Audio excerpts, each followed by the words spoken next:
Good morning, students. This lecture is for Monday, March the 23rd. And as I said in the note on our eLearn, this is going to become the normal for a while as we try to finish up this semester. I apologize for any inconvenience this may cause you. Let me assure you I'll try to work with you in every way possible to ensure that you have a successful semester. In our last class meeting, we had finished up the French Revolution. Now, let's realize we've already discussed 3 physical war type revolutions. We had the American Revolution, where the 13 North American colonies rebelled against Britain. Secondly, we had the French Revolution, which, if you will recall, had 3 phases to it. It had the first phase where there was an attempt to make a republic with a constitutional monarchy. Then it shifted to what was called the Radical, or the Terror, as many historians know it.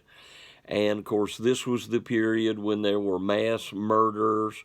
France went to war with all of Europe because all of Europe was upset over the overthrow of the French monarchy. And then finally, that settled down into the Napoleonic phase of the French Revolution, where Napoleon will become emperor and attempt to conquer all of Europe, including Russia.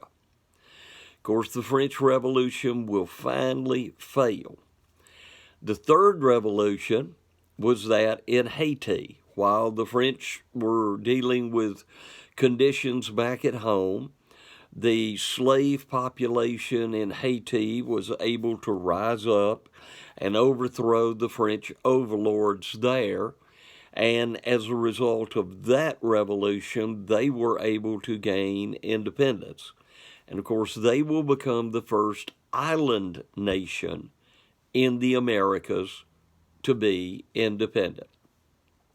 Well, all of these revolutions obviously had their effects. Now, in Europe, everybody wanted to go back to status quo. They wanted to go back to the way things were before the French Revolution ever began, and they tried to do so. But in other parts of the world, the American Revolution and the French Revolution did have their impacts and had their effects upon people.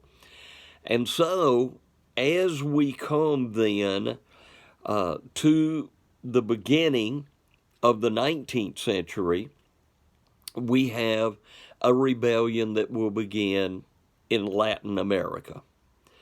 Now, what caused this was a very powerful class of individuals who were called Creoles. They had been born in the Americas, but they were either Spanish or Portuguese descent. They were a large group. They were very wealthy. They were very powerful. They did not believe in equal benefits or rights.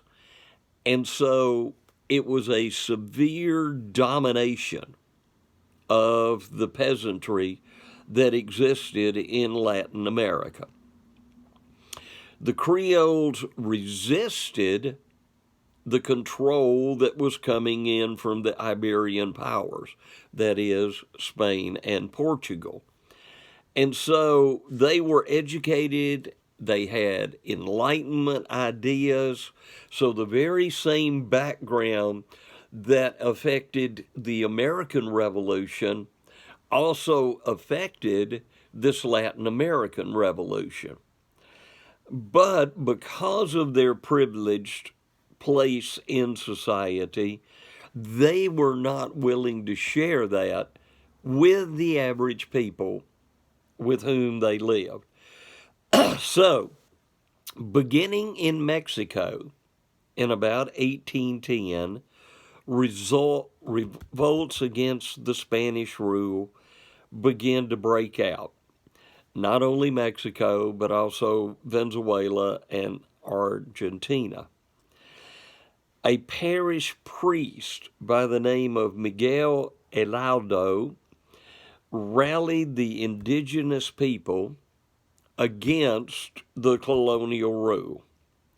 And officially, colonial rule will come to an end in 1821. So notice this was a long revolution. The American Revolution was a long revolution. The French Revolution, though it failed, was a long revolution. And so by 1823, we have a republic being established in Mexico. And 2 years after this, the southern regions of Mexico, what we would normally know as Central America, declared their own independence. And they will do something very different than took place in North America. In North America, the 13 colonies, and we'll discuss this in a few minutes, the 13 colonies bound together in one entity. As we have these factions taking place in Latin America, rather than coming into one nation, they become independent states. And so by 1838, you will have Guatemala, El Salvador, Honduras, Nicaragua, and Costa Rica. Normally what we call Central America. And so these states will be becoming independent.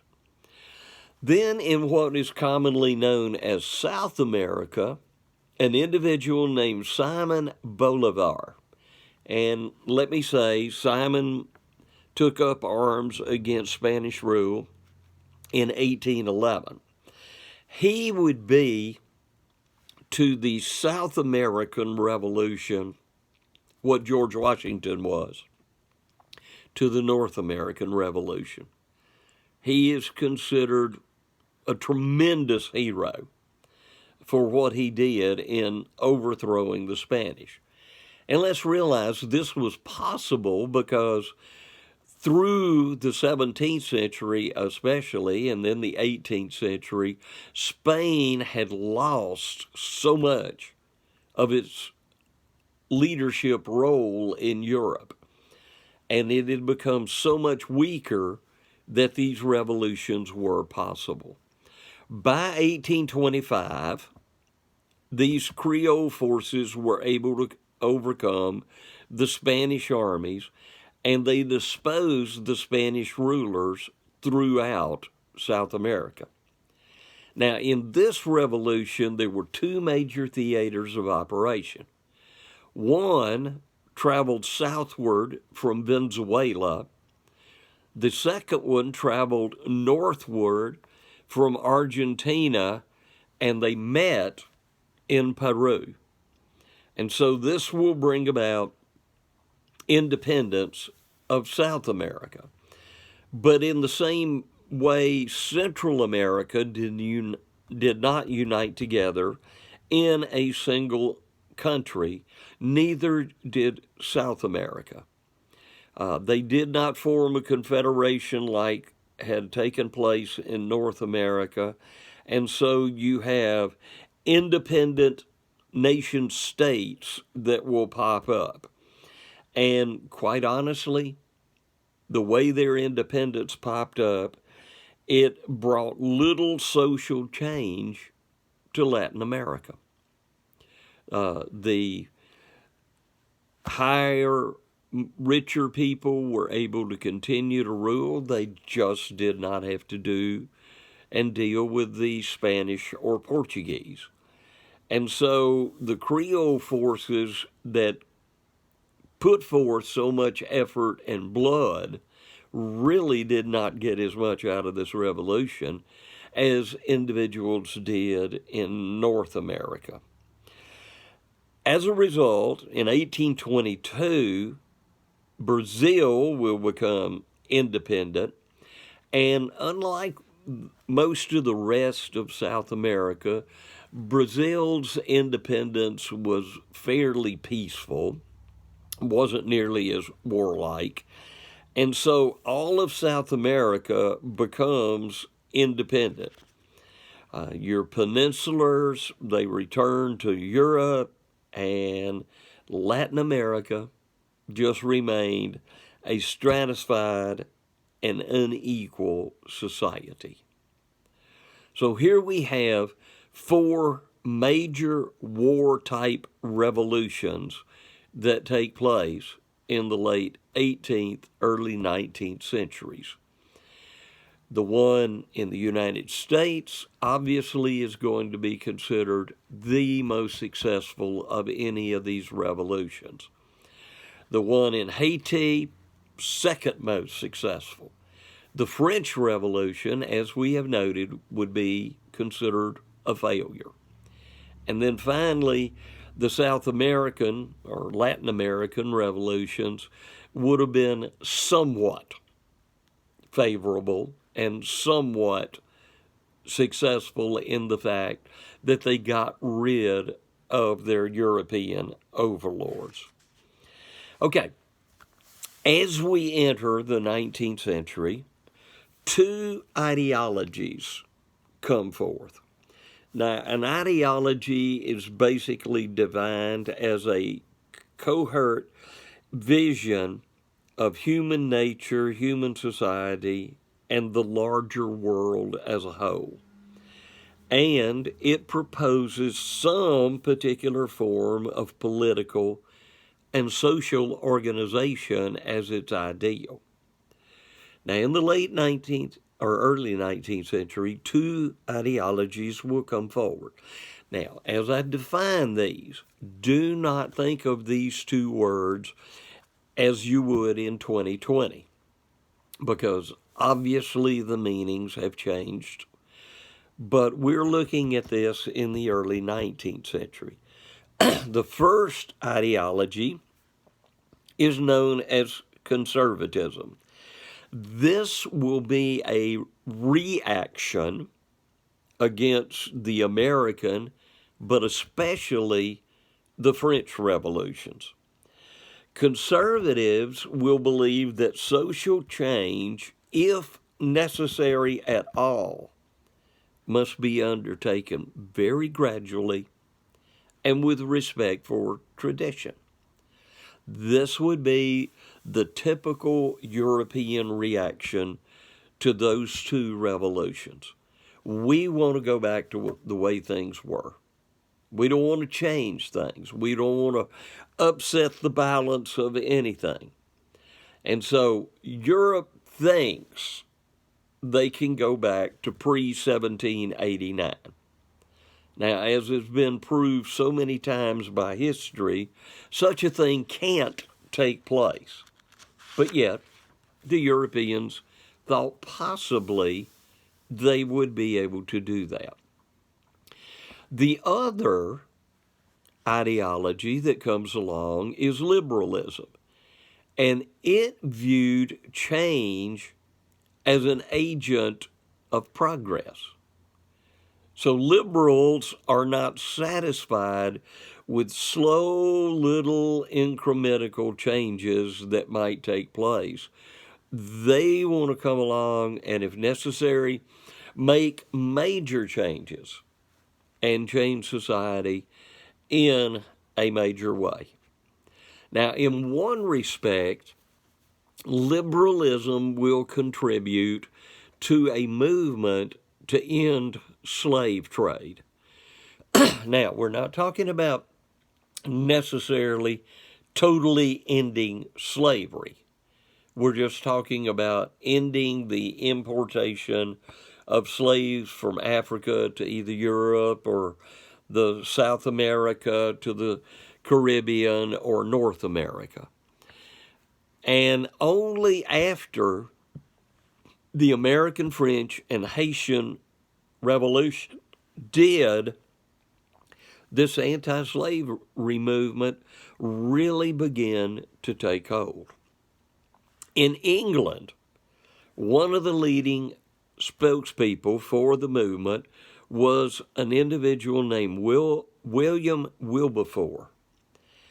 Now, Wilberforce was a very close friend of John Newton.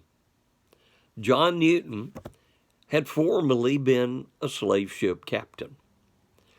He had converted to Christianity, given up being a captain, actually became a preacher, and wrote probably the most famous hymn in Christianity, Amazing Grace. And they, together with others, worked in Parliament to try to end British importation of slavery. Now, Wilberforce had an interesting way of winning people to his idea.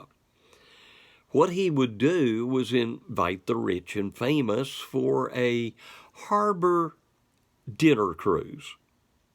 And while they were on this dinner cruise, he would make sure the captain of the ship would get the cruise ship as close as possible to a docked slave ship. And by doing so, the people on the cruise ship would be able to smell the stench and see some of the effects of what slavery was about. And of course, many individuals would become sickened and other things. And so this would help ultimately bring about the closing of the slave trade in Britain. In 1807, they will stop importing slaves. Believe it or not, in 1808, the United States will. France in 1814, Netherlands in 1817, and it will be all the way to 1845 before the Spanish quit importing slaves. Now, again, this does not end slavery. However, in the North American colonies, in the United States now, most of your northern states will systematically begin to free their slaves, and slavery will become a thing of the past there. The South, however, is going to make the argument, and believe me, I am not justifying anything here, but the South is going to make the argument that they need the slaves because the American Revolution brought such destruction across the South that they would never be able to rebuild without the use of slavery. And so that is going to be their so-called justification for keeping slavery alive and well. And this abolition of slavery is always going to be a much greater challenge than just simply stopping the slave trade. Because especially in the southern United States, of course, slaves are marrying, they're having children, so that is producing more slaves.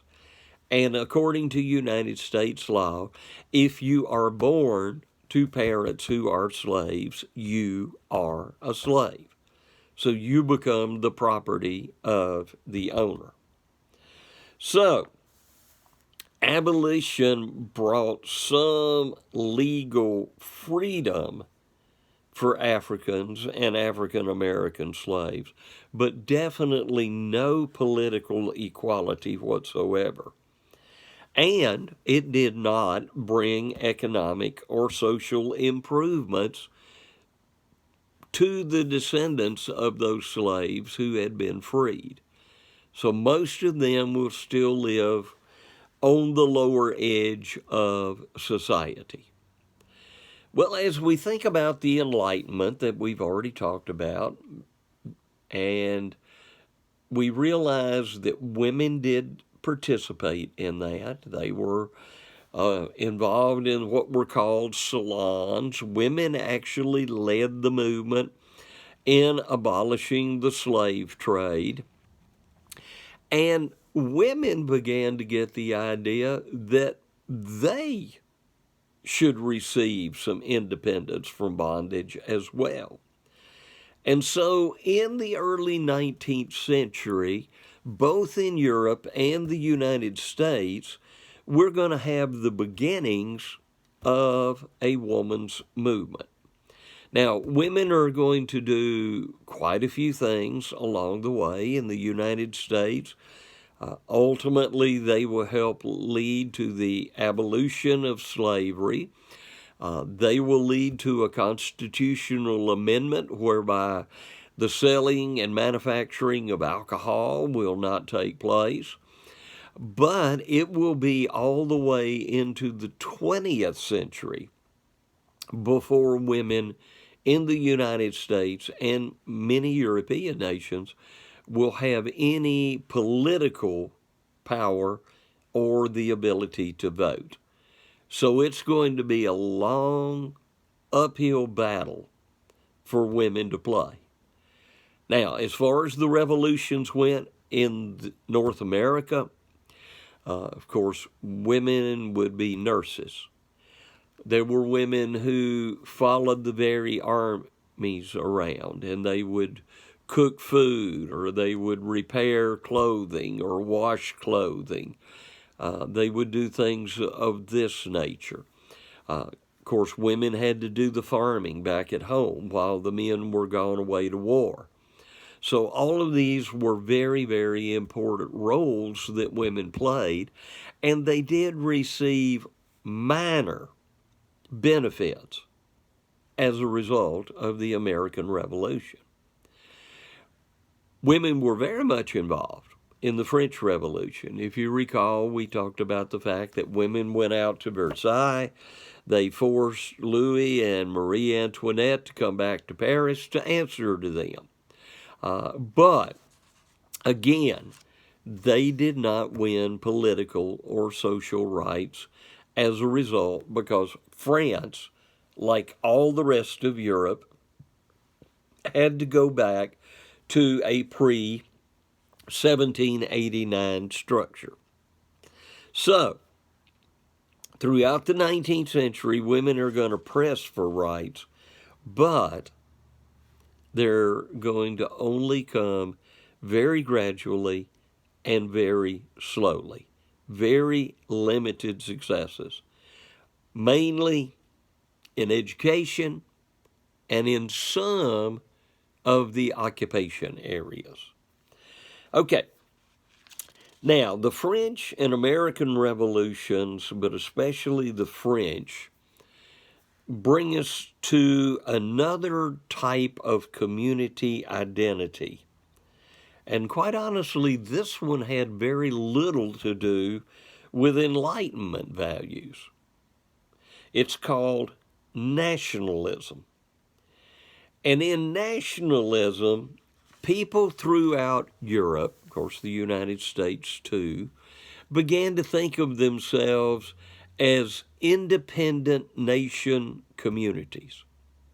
For example, Spain, France, Austria.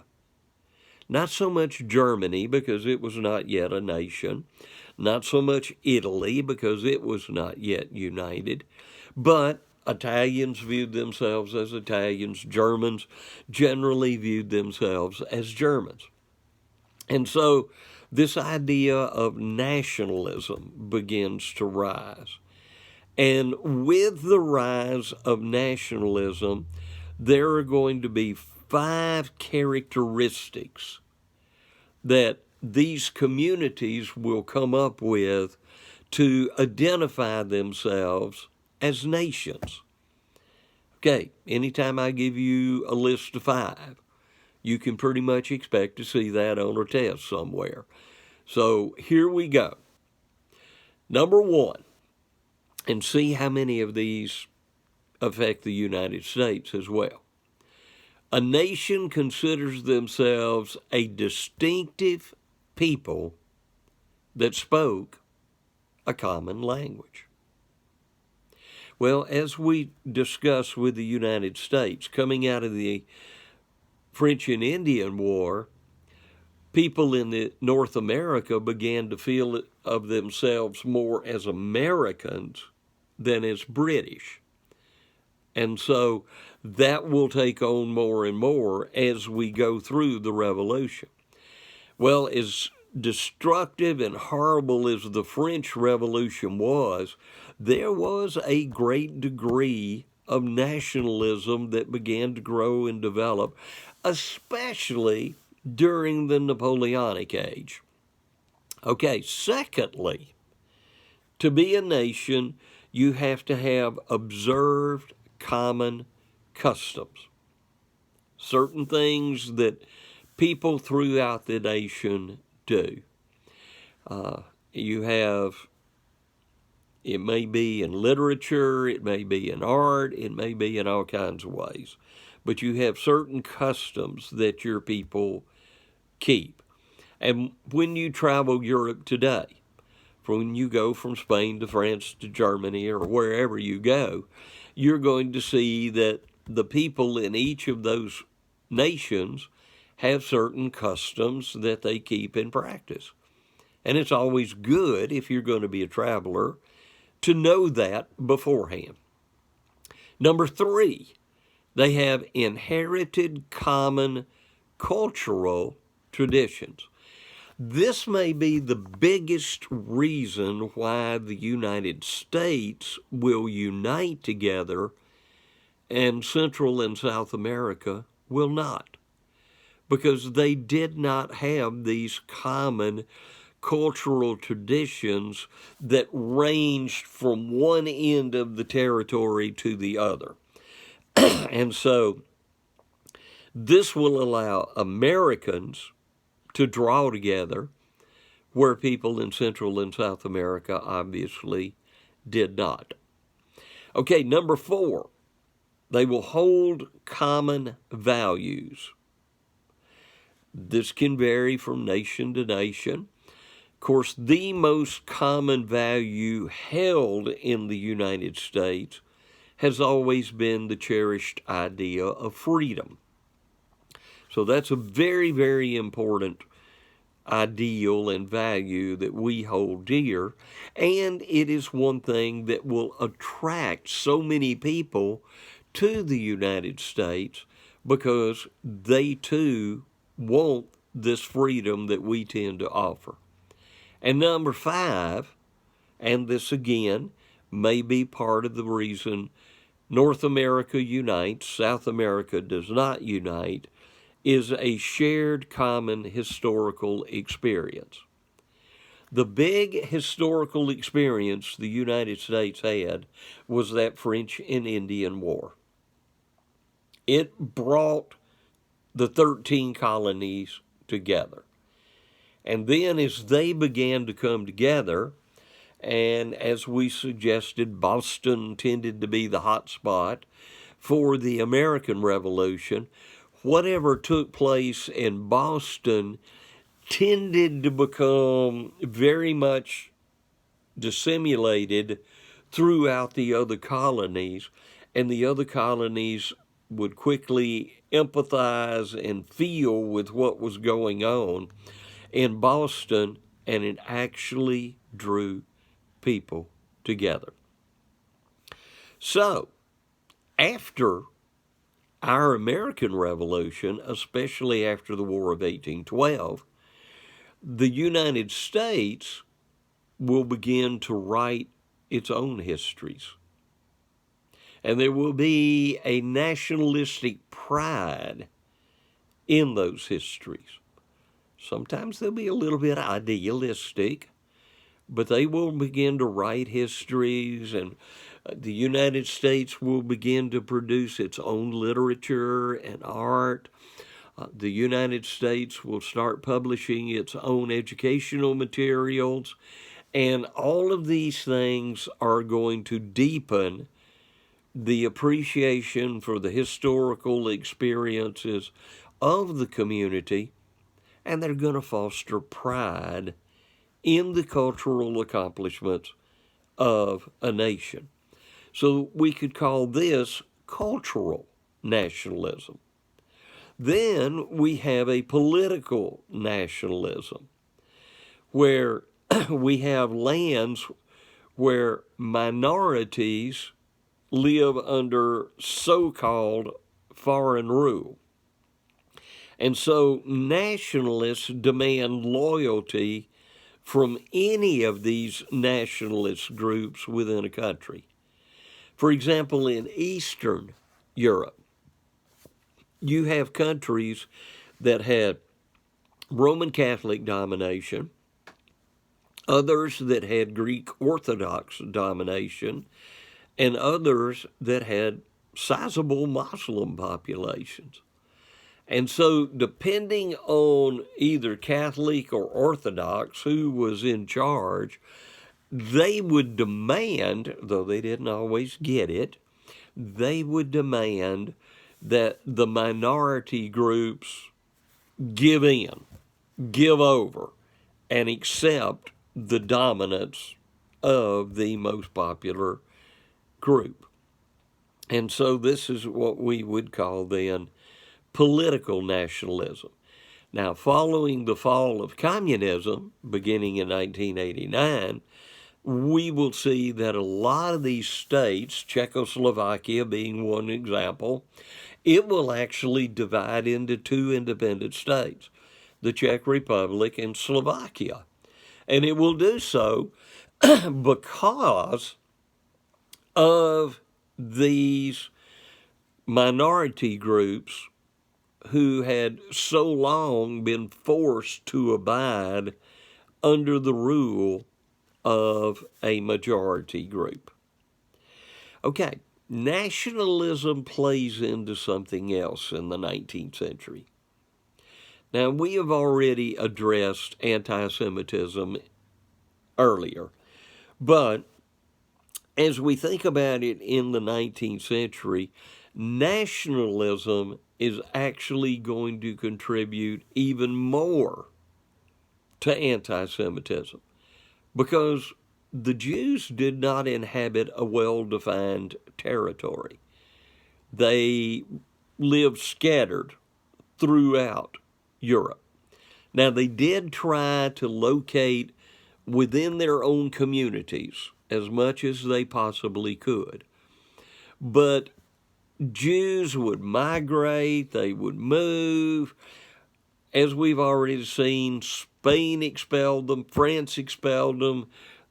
The Jews are just really having difficulty being able to settle down anywhere. And quite interestingly, one of the countries that will be more accepting of the Jews than other European nation states will be the United States. Jews will begin to immigrate to America, and they will, to an extent, be able to integrate themselves into American society. But as we get on into the 19th century in Russia and Russian-controlled areas of Poland, the persecution of Jews will actually begin in a series of anti-Jewish rites called pogroms. Now, basically what these pogroms were, individuals would go into Jewish communities and they would damage businesses, damage homes, harass the people, do things of this nature. Yes, some brought about murder and greater mayhem. And there are even pogroms where they would go into entire villages where Jewish people had lived for generations and force them to move. They'd give them a week and tell them to pack up their belongings, sell what they can, and get out of town. And of course, this will send a lot of Jews toward the United States as well. Well, with all of this going on, there will be a movement among some Jews that will be called Zionism. Now, Zion was the fortress point in the old city of David in Jerusalem. So that's where the word comes from. And these are going to be more radical than your average Jewish people. And they are going to be very adamant that they are able to build and develop a Jewish homeland. Now, again, like women's rights, it's going to take a long, long time. In fact, it will not be until 1948 that the modern state of Israel is established. But these people are going to work and agitate behind the scenes and so on for a long time to try to bring this about. Okay, a lot of stuff we've covered there. Moving on, the Congress of Vienna.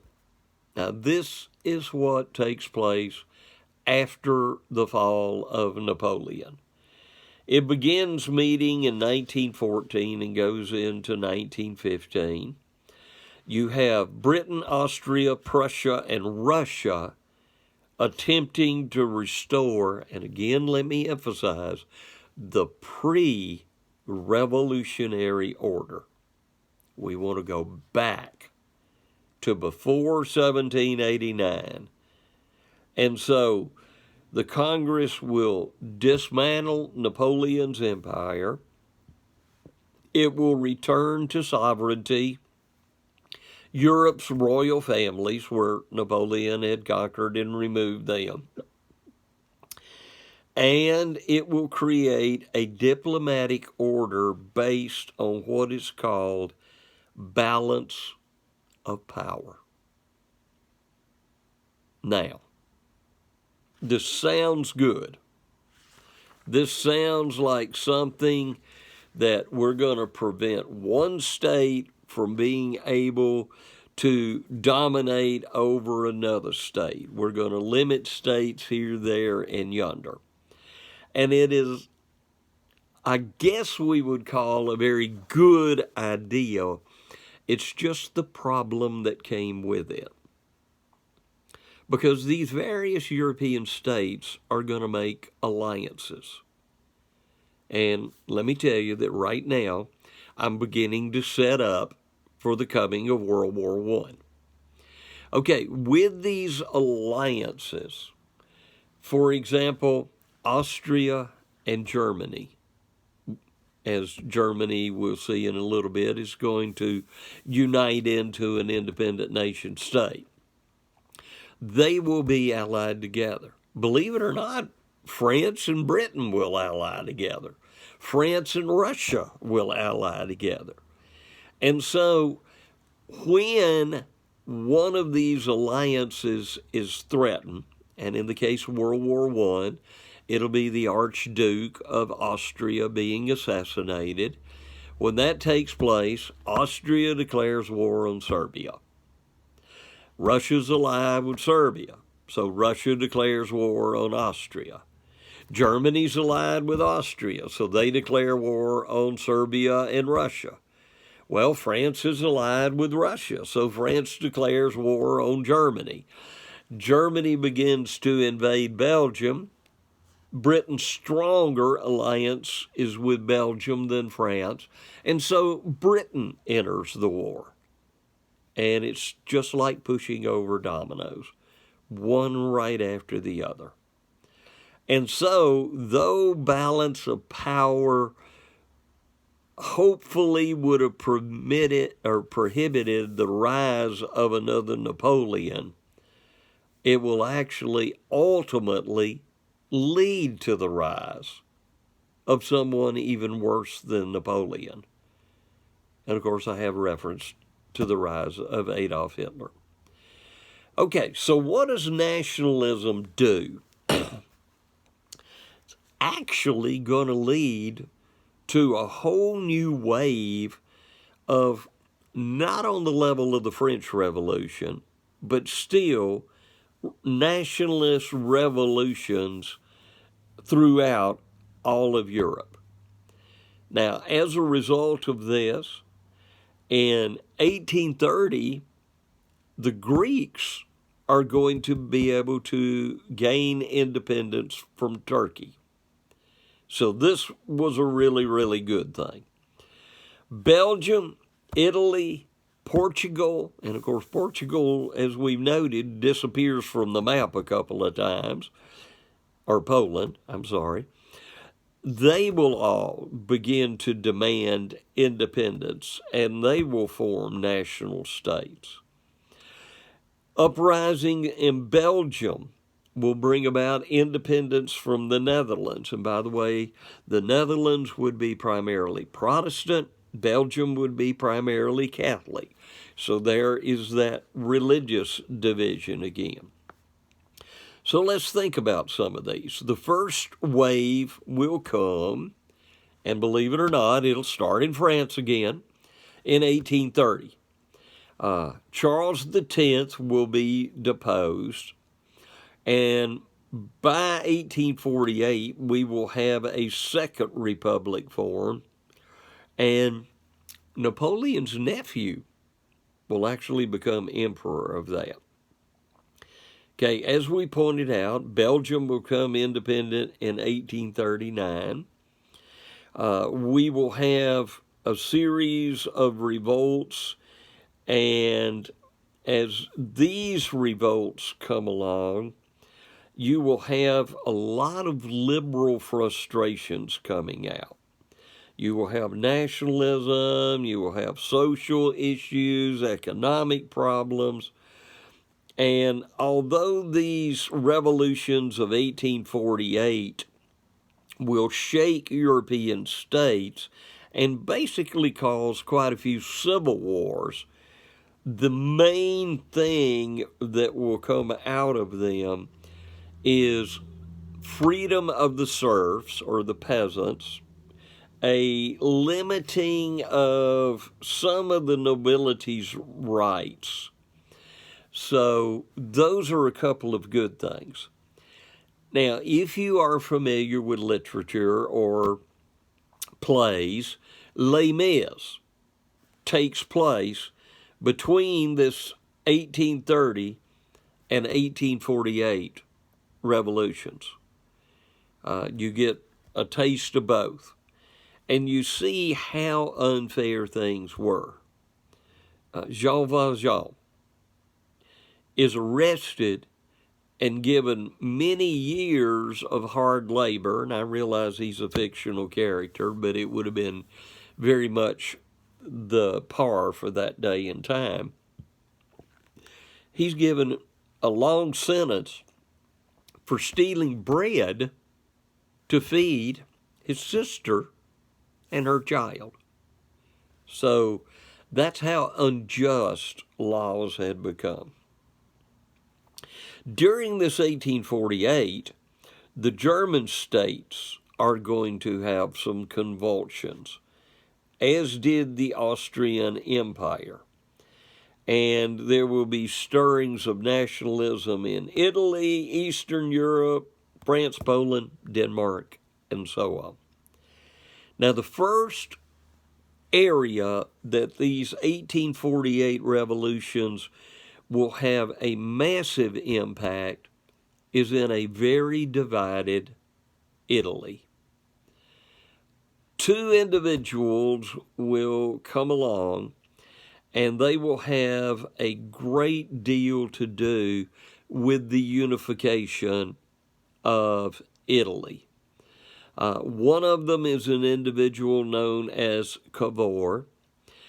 He was a very cunning diplomat, and basically he will work on the kingdom of Piedmont and Sardinia, which were the most powerful Italian states.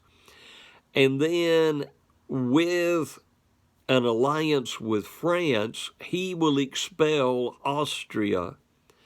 And by 1859, most of northern Italy has become independent.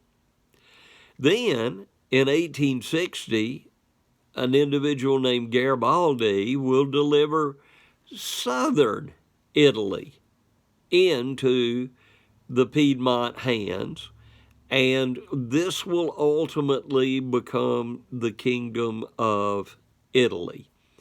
Now, it will be a while, nearly a decade, before Venice, Rome, and their surrounding regions come in. But by 1870, France has totally withdrawn from Italy, and it is the newest independent nation state in Europe. Well, we have Prussia. King Wilhelm I basically ruled from 1861 to 1888. Wilhelm had one of the most capable prime ministers that Europe ever produced in the person of Otto von Bismarck. Now, Bismarck, number one, reformed and expanded the Prussian army. They'd always been formidable. Remember, they had a major impact in the Napoleonic Wars. But in doing so, he will provoke a couple of wars to whip up sentiment in southern Germany against these enemies. And of course, the last country that he will whip up a war with is France. And in doing so, Bismarck will be able to bring about a unification of southern Germany with Prussia. And so we have the rise now of the German Empire. And when Germany comes in as a United Nations state, they jump into the European competition big time. They become an industrial power. They become an economic power.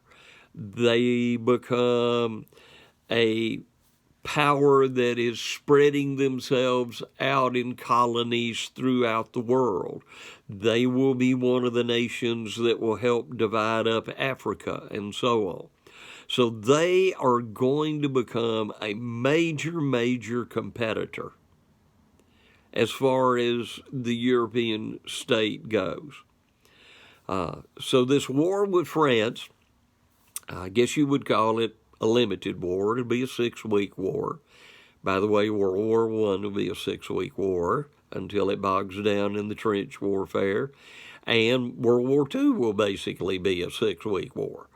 So as these countries come together and they form states, they begin to inspire their own patriotism. They have national holidays. They have heroes and attention placed on individuals. They have events of special importance. They adopt their own flags. All of these things help bring these nation states together in continuity. So quite honestly, by the end of the 19th century, the national state had proven to be a powerful model of political organization throughout all of Europe. Okay, that brings us then to what we will call industrialization. And again, let's begin with a list. How about several things that we can say are results of industrialization?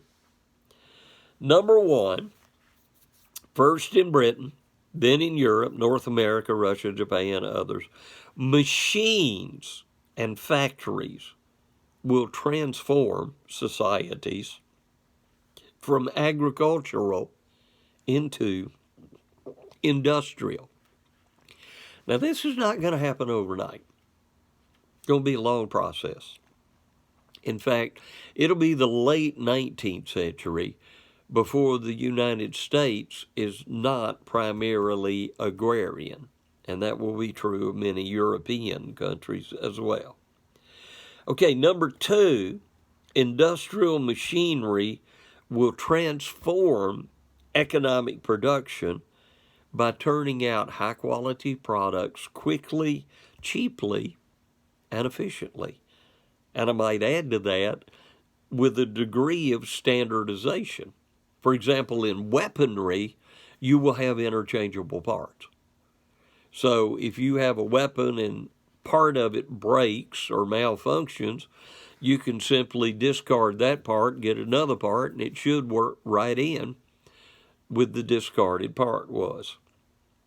3, the process of industrialization will encourage rapid technological innovation. And we're going to talk about things happening in the end of the 19th century that for that day and time were totally amazing. Of course, Edison will come along. You will have technologies booming, the coming of electric lights, sewing machines, all kinds of energy-saving products. We'll go to indoor plumbing, indoor lighting, street lighting, electric trolley cars, and so on. It is going to be a time of rapid change. And of course, the late 19th century will also see the innovation of the automobile.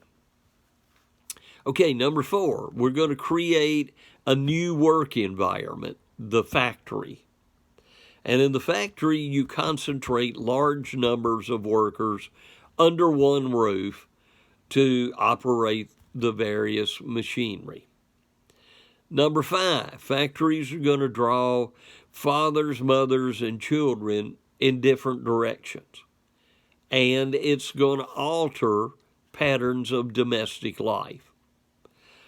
It's going to reduce traditional home life in some ways. And then number 6, industrialization will encourage rapid urbanization. In other words, there's going to be a mass movement from the countryside to the cities. And this is going to bring about profound changes. Okay, so what is industrialization? Definition. It is a process that transformed agrarian, handcrafted economics into industrial and machine manufacture economics. So it's going to be a process of major change. Now, quite honestly, agriculture is going to contribute to it, because as we go through the 19th century, agricultural production increases and improves, and in doing so, it causes population growth. Population growth obviously encourages some people to leave the farm and go other places looking for jobs. And so this provides people to fill in the industries. And so this could be considered another revolution. So we've had a knowledge revolution, we've had a science revolution, we've had war revolutions, now we're having an industrial revolution. So all kinds of revolutions going on in the world. Okay, up until the 18th century, wood was the major source of fuel for whatever production took place.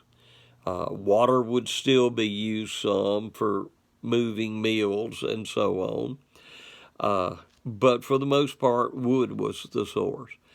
And then Britain began to discover the use of coal.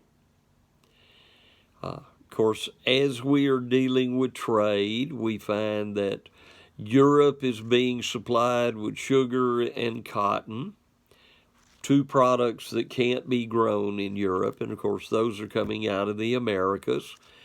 And the Americas begin to serve as outlets for European manufactured goods. And so trade begins to increase and change things. And the big change will come in the textile industry first. Britain had capital for investment, and so individuals would put their money into the building of a business, and of course they would draw a profit from it and so on. But this allowed people to begin to build businesses, and quite honestly, the U.S. pirated from Britain. You will have British people that will get designs for some of this machinery, and then they'll come across the pond and share it here in this country. So, cotton, why does it become so popular? Because, number one, it was lighter. Number two, it was easier to wash than wool. And it will become one of the principal fabrics that Europeans will use during the 19th century. And of course, if you think about cotton, those of you that love blue jeans are cotton. So it is still today, pants, shirts, other things, a very, very popular commodity for using in the making of clothes. Now, something else that's going to happen with all of this is you're going to have a large merchant navy. Now, simply what that means is you've got a lot of trade vessels. And so these trade vessels are able to ply the oceans and go on. And in doing so, they are able to get goods from Europe to North America, get goods from North America back to Europe, and all of this is going to play an important role. Well, believe it or not, cotton is going to be the industry where the big innovations come. 1733, a man named John Kay will invent what's called the flying shuttle. This will improve the weaving process, and in doing so will provide more cotton yarn. A fellow named James Hargreaves will invent the spinning jenny. Samuel Crompton will invent what's called the spinning mule, and it will be actually steam driven and can produce 100 times more thread than a worker using a manual spinning wheel. So notice how these innovations are beginning to build on each other and improve production. 1785, Edmund Cartwright will produce a water-driven power loom. And within 2 decades, steam will be moving the power loom. And this is going to become the innovation of innovations that's going to change everything.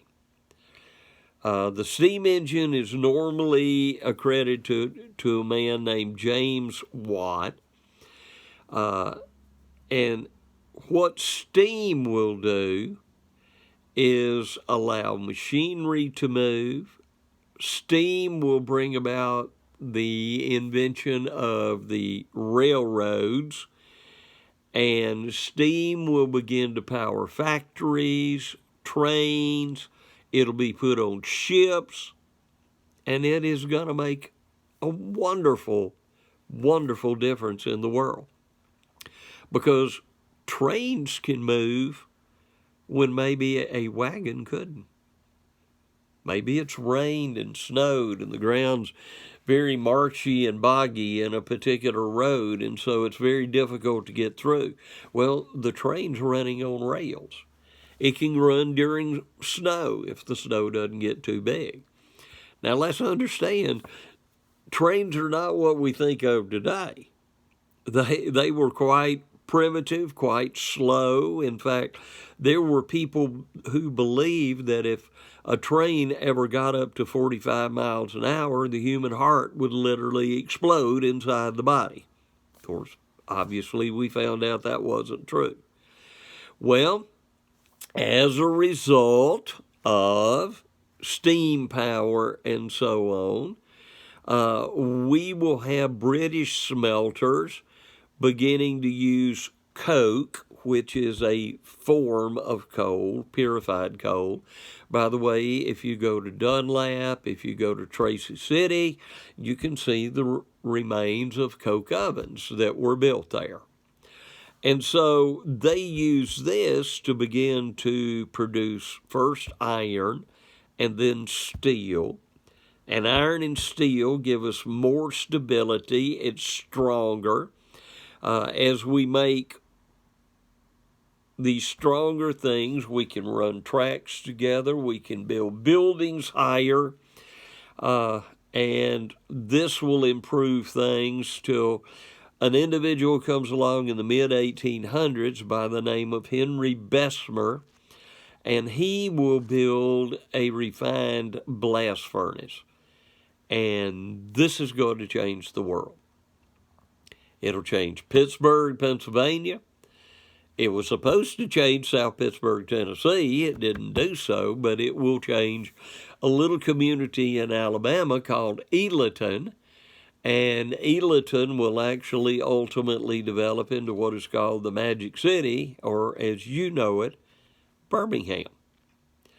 Okay. George Stephenson built the first steam-powered locomotive. And this will, of course, as I say, go to steamships. You can take bigger cargoes, more at a time, and we are actually going to create transportation services. We're going to create more jobs. And so steam is literally going to be the world-changing innovation that is going to bring about so much improvement in the lives of human beings. Okay, so what does the factory do? Well, number one, you bring a lot of people together in one place. You generally have a worker performing a single task in that factory.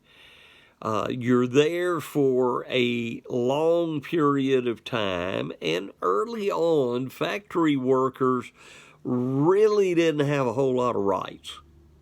It was everything geared toward the owners. And that is true both in Europe and in the United States. So, where farmers do farm things as they need to, in a factory, you show up at a certain time, you eat at a certain time, you go home at a certain time. And so clocks become the rule. And some people who will oppose the factory innovations and so on will come along and say that people have become clock slaves. But you have floor managers, and these are interesting people because they will pressure the men, women, and children. There are no child labor laws yet. So they will pressure all of these people to speed up production and literally punish them if they do not produce as much as they think they should. And that may be with a stick or something else. And, of course, you jump up and protest, you're out of a job, and they'll have somebody immediately there to fill your job. So notice there are no workers' rights. All right. For 50 years, industrialization will almost be a British thing. But then the technical knowledge will begin to creep out.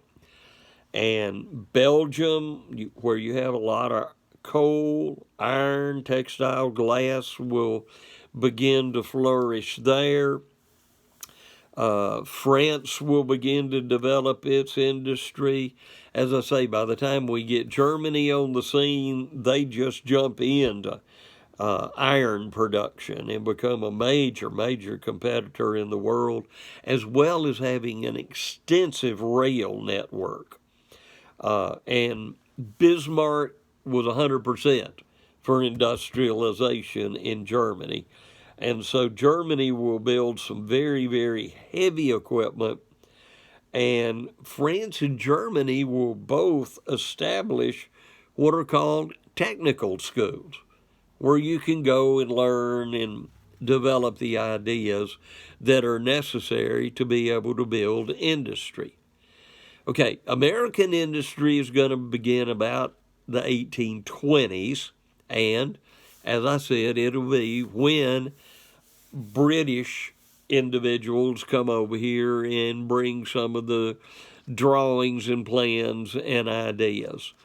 By the 1870s, iron and steel industries, as I said, will dominate western Pennsylvania and central Alabama, and a whole lot of this will be due to the fact that there are huge supplies of iron and corn or coal there. All right, so as we develop, we begin what is called mass production. And mass production, believe it or not, is going to get its start in the arms industry. Yes, throughout history, we've tried to figure out ways to be more innovative in killing one another. And so part of that is going to be in making interchangeable parts for guns. And then they decide, well, okay, if we make interchangeable parts for guns, we can make interchangeable parts for clocks and for watches. And we can make interchangeable parts for uniforms and shoes. By 1913, Henry Ford will introduce the assembly line to production.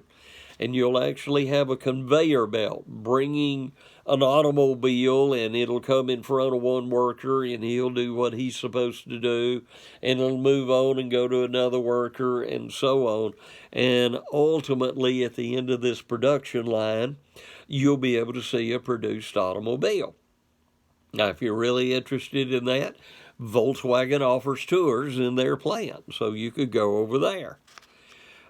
So all of these things begin to develop, and as they do, they transform most of Europe. They transform North America to a very minor extent. There is some effect in South America, but usually Africa is left out. And of course, we'll talk a little bit more about what happens in Africa later. So we develop corporations. Now, basically, a corporation is a private business owned by investors. In other words, they buy stock, that provides capital to help start and build the company, and then they go from there.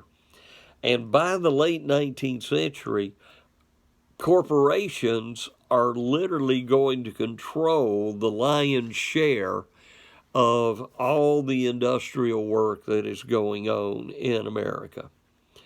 So as these corporations are developing, once again, the workers are basically facing some very deplorable conditions and circumstances. And so it is not a good situation for the workers. And this will explain, especially in the U.S. and Western Europe, the rise of unions.